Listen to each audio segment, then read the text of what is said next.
નમસ્કાર દોસ્તો, શાંતિશ્રમ ન્યૂઝમાં આપનું સ્વાગત છે। હવામાન વિભાગે આગામી 7 દિવસને લઈને આગાહી કરી છે, જેમાં રાજ્યમાં આજે સાર્વત્રિક વરસાદની આગાહી કરવામાં આવી છે। આખા રાજ્યમાં આજે વરસાદનું યલો એલર્ટ આપવામાં આવ્યું છે। Upper S cyclonic circulation system સક્રિય થતાં અને વરસાદી ટ્રફ લાઇન પસાર થતાં વરસાદની આગાહી કરવામાં આવી છે। બીજી તરફ બનાસકાંઠાની સૂકી ભટ્ટ રેલ નદીમાં નવા નીર આવ્યા છે। દિયોદર તાલુકાની 36 ગ્રામ પંચાયતની ચૂંટણી યોજાનાર છે, જેમાં દિયોદર તાલુકાના નવા ગ્રામ પંચાયતની યોજાનાર ચૂંટણીમાં સરપંચ પદ માટે અનુસૂચિત જાતિ માટે અનામત જાહેર કરાઈ છે। નવા ગામમાં આ જાતિની કોઈ વસ્તી જ નથી, જેના કારણે દિયોદર તાલુકાની કુલ 36 ગ્રામ પંચાયતોની ચૂંટણી અને તે પૈકીના 299 વોર્ડની ચૂંટણી જાહેર થતાં દિયોદર તાલુકાના ગ્રામ્ય વિસ્તારોમાં રાજકીય સળવળાટ શરૂ થયો છે। 840 મતદારો ધરાવતા નવા ગ્રામ પંચાયતમાં સૌપ્રથમ વખત સરપંચ પદ માટેની ચૂંટણી યોજાઈ રહી છે, ત્યારે મતદારો ન હોવા છતાં અનામત સીટ જાહેર થતાં લોકો અવઢવમાં મુકાયા છે।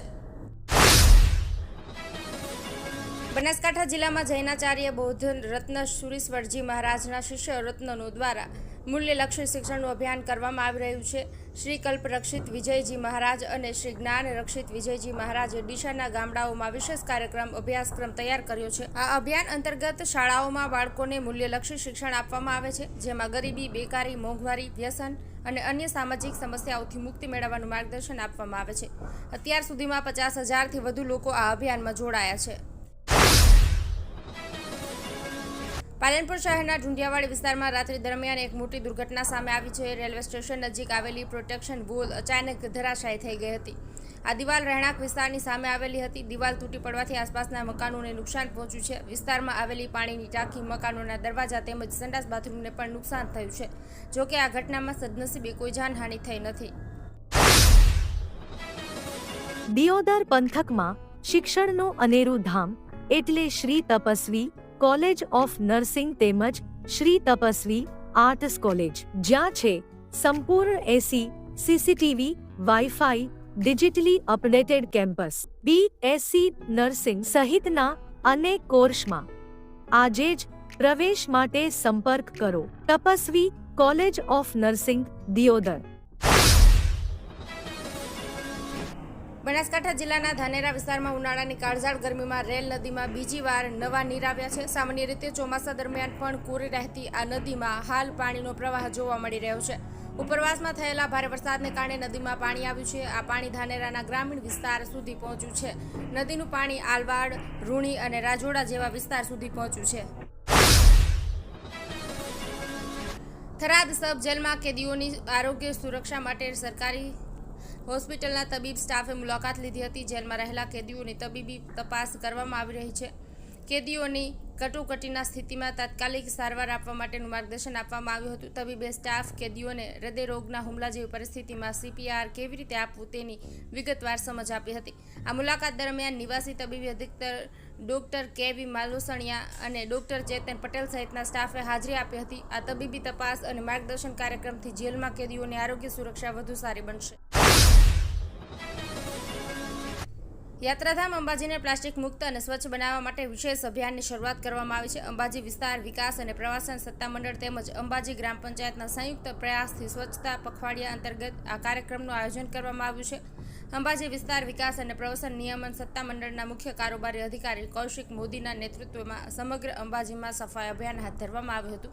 અંબાજી ગ્રામ પંચાયત અને સત્તામંડળની સફાઈ એજન્સીના કર્મચારીઓ સફાઈ અભિયાનમાં જોડાયા હતા। થરાદની હોટલ ડેઝર્ટ ઇન ખાતે ભારત વિકાસ પરિષદ થરાદ શાખાએ નિઃશુલ્ક શૈક્ષણિક સેમિનારનું આયોજન કર્યું છે। આ સેમિનાર ધોરણ 12 સાયન્સ B ગ્રુપના વિદ્યાર્થીઓ માટે યોજાયો હતો। ડીસાના વક્તા રાજેશભાઈ ત્રિવેદીએ ગુજરાત રાજ્યની મેડિકલ ક્ષેત્રની વિવિધ શાખાઓમાં એડમિશન અંગેની માહિતી આપી હતી। તેમણે વિદ્યાર્થીઓને કાઉન્સેલિંગ પ્રક્રિયા વિશે માર્ગદર્શન આપ્યું હતું। ઉત્તર ગુજરાતનો એકમાત્ર multi city mall happy mall જે આવેલ છે જિલ્લાના વેપારી મથકો દિયોદર, ભાભર, રાધનપુર, વરાહી અને થરાદમાં, જ્યાં મળશે આપને વ્યાજબી દરે જીવન જરૂરિયાતની તમામ વસ્તુઓ તેમજ કપડાં, ગિફ્ટ આર્ટિકલ, પ્લાસ્ટિકની તમામ સામગ્રી, ક્રોકરી અને બીજું ઘણું બધું વધારે। તો આજે જાઓ હેપી મોલ અને કરો ખરીદી તમારી મનગમતી વસ્તુઓની.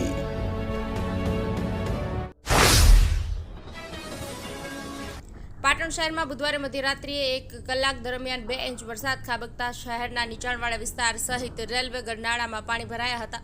સવારે ગરનાળું પાણીમાં ગરકાવ હોવાથી વાહનો ચાલકો પસાર થતા અંદર ફસાતા મુશ્કેલીમાં મુકાયા હતા. વાહન ચાલકોને દૂર આવેલા બીજા રેલવે અંડરપાસનો ઉપયોગ કરી અવરજવર કરતા ત્યાં પાણી પણ ભરાયું હોવાથી ટ્રાફિક જામ સર્જાયું હતું. પ્રથમ વરસાદમાં જ શહેરમાં રેલવે ગરનાળા બહાર પાણી ભરાઈ જતા વાહન ચાલકોને ભારે મુશ્કેલી પડતા પાલિકા સામે ભારે આક્રોશ વ્યક્ત કર્યો હતો. હવામાન વિભાગે આગામી 7 દિવસને લઈને આગાહી કરી છે. રાજ્ય તરફ વરસાદ આપતી 2 વરસાદી સિસ્ટમ, જેમાં વરસાદી ટ્રક લાઇન પસાર થતી હોવાથી અને upper air cyclonic circulation system સક્રિય થવાથી વરસાદની આગાહી કરવામાં આવી છે. જો કે રાજ્યમાં આજથી વરસાદની ગતિ ધીમી પડશે. 30 મેથી લઈને આગામી 5 દિવસ માછીમારોને દરિયો ન ખેડવા સૂચના આપવામાં આવી છે. અમદાવાદ કચ્છી ભવન પાલડી ખાતે જૈનાચાર્ય શ્રી કલ્પરક્ષિત વિજયજી તેમજ શ્રી જ્ઞાન રક્ષિત વિજયજીના પ્રયાસો થકી બનાસકાંઠાને સંસ્કાર કાંઠા બનાવવાના અભિયાન અને સફળતાના મૂલ્યો શિક્ષણની વિકાસ યાત્રા ભવ્ય કાર્યક્રમ આનંદ પરિવાર દ્વારા યોજાયો હતો. જેમાં બનાસકાંઠાને સંસ્કાર કાંઠા બનાવીએ અભિયાનને અમદાવાદ વાસીઓનો શ્રેષ્ઠ આવકાર મળ્યો છે. આ સમારોહમાં એલિસ બ્રિજના ધારાસભ્ય શ્રી અમિતભાઈ શાહ, ધારાસભ્ય શ્રી દર્શનાબેન વાઘેલા, જીઈઆરટીસીના નિયામક શ્રી દેવધરભાઈ પંડ્યા, નાબાર્ડના શ્રી યશભાઈ પઢિયાર તેમજ વિશ્વ હિન્દુ પરિષદના ઉપાધ્યક્ષ શ્રી કેતનભાઈ શાહ સહિત અનેક મહાનુભાવોએ આ કાર્યક્રમમાં હાજરી આપીને પોતાનો સહયોગ વ્યક્ત કર્યો હતો. આ પ્રસંગે જીએસઆરટીના દ્વારા આ અભ્યાસક્રમને માન્યતા આપતો પણ પત્ર અર્પણ કરવામાં આવ્યો હતો. તેમજ નાબાર્ડ દ્વારા આ અભ્યાસક્રમની અસરની મૂલ્યાંકનનો એક રિપોર્ટ આનંદ શાળાને અર્પણ કરવામાં આવ્યો હતો. જેમાં આ શિક્ષણથી થઈ રહેલા જબરદસ્ત ફાયદાને આ સર્વે રિપોર્ટમાં રજૂ કરવામાં આવ્યો હતો. 4 પુસ્તકોના 16 પાઠમાં બાળકો, મારી શાળા, ભગવદ્ ગીતા ભૂમિકા, ગીતા અધ્યાય, મારા માતા પિતા, મારા શિક્ષક, મારું રાષ્ટ્ર, વ્યસન ભગાવો, જીવન બચાવો, મારું ધર્મ, શિક્ષણ, સ્વભાવ, આહાર, આત્મા, અંધશ્રદ્ધા, સત્ય અને મોબાઈલના 16 વિષયો બાળકો સુંદર રીતે મૂલ્યલક્ષી શિક્ષણના પાઠો ભણી રહ્યા છે. કાર્યક્રમનું સફળતાપૂર્વક સંચાલન અતુલભાઈ વી શાહે કર્યું તેમજ શ્રી પાર્થભાઈ શાહે શ્રેષ્ઠ સહયોગ મળ્યો હતો.